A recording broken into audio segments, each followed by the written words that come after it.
ఓం నమో వెంకటేశాయ. తిరుమల కొండపైకి వెళ్ళే ప్రతి భక్తుడి నోట ఒకే నామం మారుమోగుతూ ఉంటుంది, గోవింద గోవింద అని. కొండంత భక్తితో భక్తులు ఈ నామాన్ని జపిస్తూ ఉంటారు. స్వామివారిని ఎలా పిలిచినా సరే చివర గోవింద నామాన్ని జత చేస్తారు. ఏడుకొండలవాడ వెంకటరమణ గోవింద గోవింద, ఆపదల మొక్కలవాడ అనాథ రక్షక గోవింద గోవింద, శ్రీనివాస గోవింద, వెంకటరమణ గోవింద అంటూ ప్రతి నామానికి చివర గోవిందుని జత చేసి స్వామివారిని పిలుస్తూ ఉంటారు. మనకు తెలియకుండానే భక్తిపూర్వకంగా పలికే నామం గోవింద. అసలు ఎప్పుడైనా ఆలోచించారా, స్వామివారిని ఎందుకు గోవిందా అని పిలుస్తారు? అసలు గోవింద నామం స్వామివారికి ఎలా వచ్చింది? గోవిందా అని పిలిస్తే స్వామికి ఎందుకు అంత సంతోషం? అసలు గోవిందా అంటే అర్థం ఏమిటి? ఈ ప్రశ్నలన్నిటికీ సమాధానం తెలుసుకోవాలంటే మనం పురాణాలలోకి వెళ్ళి కొన్ని కథలను తెలుసుకోవాలి. మన అందరికీ తెలుసు, హిందూ సాంప్రదాయం ప్రకారం విష్ణు అవతారాలలో ఒకటి కృష్ణ అవతారం.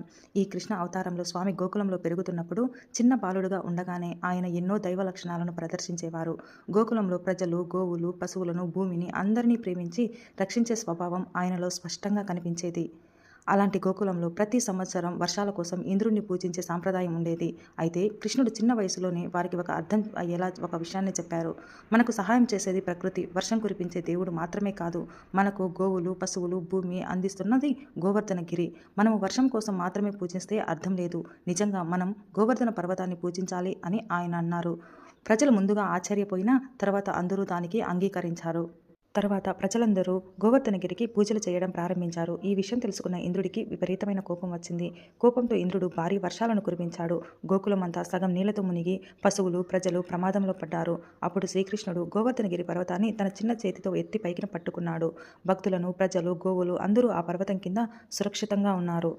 కృష్ణుడు గోవర్ధనగిరి పర్వతాన్ని 7 రోజుల పాటు ఎత్తిపట్టి ప్రజలను, గోవులను రక్షించాడు. ఆ సమయంలో కోపంతో ఇంద్రుడు వర్షాన్ని కురిపిస్తూ తన అహంకారాన్ని ప్రదర్శించాడు.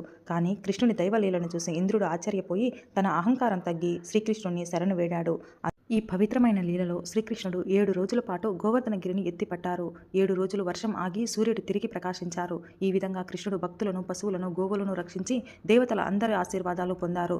ఈ లీలను చూసిన దేవతలు ఆశ్చర్యపోయి ఆయనను స్తుతిస్తూ చెప్పారు, గోవులను, భక్తులను, భూమిని కాపాడిన దేవుడు గోవిందుడు అని. అందుకే కృష్ణ అవతారంలో స్వామిని గోవిందా అనే పవిత్రమైన నామం వచ్చింది. ఇంకొక పురాణ కథ ప్రకారం భూమాత దుష్టుల చేతిలో పడి బాధపడుతూ దేవతల దగ్గరకు వెళ్లి సహాయం కోరింది. అప్పుడు మహావిష్ణువు భూమాతను రక్షించడానికి అవతారం తీసుకున్నాడు. భూమిని కాపాడిన దేవుడు అని దేవతలందరూ ఆయనను గోవిందా అని స్తుతించారు. ఎందుకంటే గో అంటే భూమి, విందా అంటే కాపాడేవాడు. గోవిందా అనే నామానికి అర్థం గో అనగా భూమి, గోవులు, వేదాలు, ఇంద్రియాలు. విందా అంటే కాపాడేవాడు, రక్షించేవాడు. అందుకే గోవిందుడు అంటే భూమిని, గోవులను, వేదాలను మరియు భక్తులను కాపాడే పరమాత్మ అని అర్థం. సనాతన ధర్మం ప్రకారం శ్రీకృష్ణ భగవానుడు సాక్షాత్తు విష్ణువు యొక్క అవతారం. ఆ మహావిష్ణువే కలియుగంలో శ్రీ వెంకటేశ్వర స్వామిగా తిరుమలలో వెలిసి ఉన్నారని భక్తులు నమ్ముతారు. అందుకే కృష్ణుడికి వచ్చిన ఆ పవిత్ర నామాన్ని గోవిందా అనే నామంతో తిరుమలలో స్వామివారిని పిలుస్తారు. పురాణాల ప్రకారం ఒక విశ్వాసం కూడా ఉంది. భూమిపై ఉన్న అత్యంత పవిత్రమైన 2 క్షేత్రాలు మధుర మరియు అయోధ్య. మధురలో శ్రీకృష్ణుడు అవతరించగా అయోధ్యలో శ్రీరాముడు అవతరించాడు. ఈ 2 క్షేత్రాల పవిత్రత, దైవ మహిమ కలియుగంలో ఒకే చోటు చేరింది అని భక్తులు నమ్ముతారు. అదే ఆ పవిత్ర క్షేత్రమే తిరుమల. అక్కడ శ్రీ వెంకటేశ్వర స్వామి సాక్షాత్తు శ్రీ మహావిష్ణువు రూపంలో వెలిసి భక్తులను కాపాడుతూ ఉన్నాడు అనే విశ్వాసం. భక్తి శాస్త్రం చెబుతున్నది ఏమిటంటే, భక్తుడు హృదయపూర్వకంగా గోవిందా అని పిలిస్తే అది కేవలం ఒక పేరు కాదు, అది భక్తి పిలుపు. ఆ పిలుపు వినగానే స్వామి భక్తులపై కరుణ చూపుతాడు అని పురాణాలు చెబుతున్నాయి. అందుకే తిరుమలలో ప్రతి అడుగులో భక్తుల నోట ఒకే నామం వినిపిస్తుంది, గోవిందా గోవిందా అని. అయోధ్యలో రాముడిగా వెలిసిన మహిమే, గోవర్ధనగిరిని ఎత్తిన శ్రీకృష్ణుడే, ఆ మహావిష్ణువే కలియుగంలో తిరుమలలో వెంకటేశ్వర స్వామిగా భక్తులని కాపాడుతున్నారు. అందుకే ప్రతి ఒక్క భక్తుడు గోవిందా అనే నామాన్ని జపిస్తూ ఉంటారు. ఈ పవిత్ర నామాన్ని భక్తితో జపిస్తే మనసుకు శాంతి, జీవితానికి దైవకృప లభిస్తుందని పురాణాలు చెబుతున్నాయి.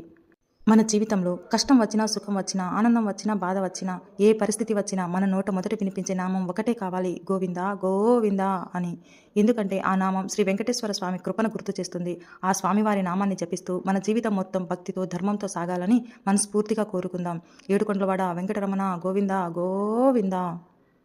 ఈ వీడియో మీకు నచ్చినట్లయితే ఒక లైక్ చేయండి. అలాగే ఇలాంటి వీడియోస్ కోసం మన ఛానల్ని సబ్స్క్రైబ్ చేసుకోండి. Thank you.